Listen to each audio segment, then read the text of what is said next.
Greetings, friends. Salutations mes amis. L'une des plus belles promesses de la parole de Dieu, la Bible, se trouve dans 2 Chroniques 7, verset 14 qui dit « Si mon peuple, celui qui porte mon nom s'humilie, prie et me cherche, s'il renonce à ses mauvaises voies, je l'écouterai du haut du ciel, je lui pardonnerai son péché et je guérirai son pays. » S'il y a jamais eu un moment pour prier et chercher la face de Dieu, c'est bien celui-là.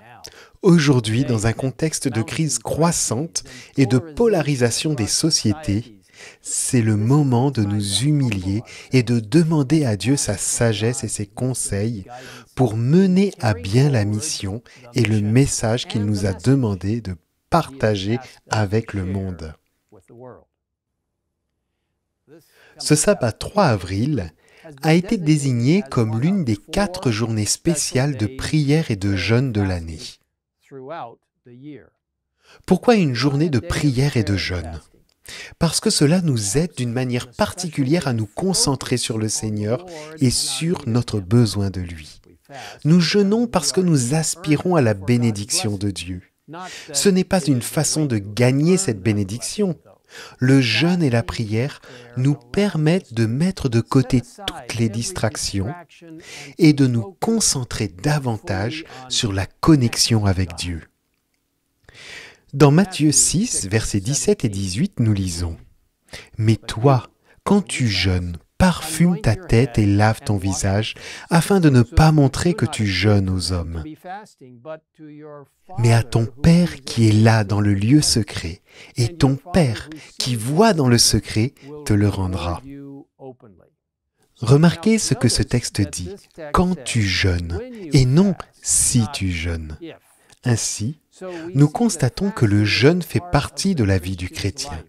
Il est intéressant de noter que si nous analysons tous les jeûnes de la Bible, nous constatons que chaque fois que le peuple de Dieu a prié et jeûné, Dieu agit puissamment en sa faveur, offrant la délivrance et l'effusion du Saint-Esprit.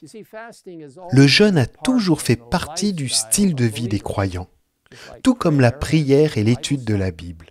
En fait, tous les personnages importants de la Bible ont jeûné. On nous dit, dès maintenant et jusqu'à la fin des temps, le peuple de Dieu doit être plus fervent, plus vigilant, se confiant non dans sa propre sagesse, mais dans la sagesse de son chef. Il doit consacrer certains jours au jeûne et à la prière. Une abstention totale de nourriture ne lui sera peut-être pas demandée, mais il devra user modérément d'aliments naturels et sains. Vous voyez, le jeûne est plus que le simple fait de sauter des repas. C'est choisir de se passer de quelque chose afin de prier plus intentionnellement et de se concentrer davantage. De nombreuses personnes choisissent de sauter des repas, mais tout le monde ne peut pas se passer complètement de nourriture. Et tout le monde ne choisit pas ce type de jeûne. D'autres options peuvent inclure le choix de manger des aliments plus simples ou de jeûner des médias sociaux, de la télévision et d'autres habitudes qui prennent du temps. Je vous encourage à prier pour savoir quel type de jeûne le Seigneur vous conduirait à faire. Mais quoi que vous fassiez, il est important de se rappeler que le jeûne ne vise pas à gagner une récompense divine. L'essentiel est de supprimer les distractions afin de pouvoir chercher Jésus de tout son cœur. L'équipe de Réveil et Réforme de la Conférence Générale a préparé un magnifique ensemble de documents, dont un programme, une histoire, un sermon et plus encore, encourageant les églises et les individus à participer à cette journée très spéciale. Je vous invite à visiter le site revivalandreformation.org pour télécharger ces documents gratuits. Mes amis, quel privilège de s'approcher du Seigneur par la prière et le jeûne. Qu'il guide chacun d'entre nous, alors que nous le cherchons de tout notre cœur en ce jour spécial, car Jésus revient bientôt. Prions ensemble. Père Céleste, nous te demandons de nous aider à concentrer notre attention sur toi. Aide-nous à mettre de côté les choses qui interrompent notre connexion directe avec le ciel. Seigneur, nous aspirons à l'effusion du Saint-Esprit dans nos vies. Nous aspirons à la dernière pluie du Saint-Esprit.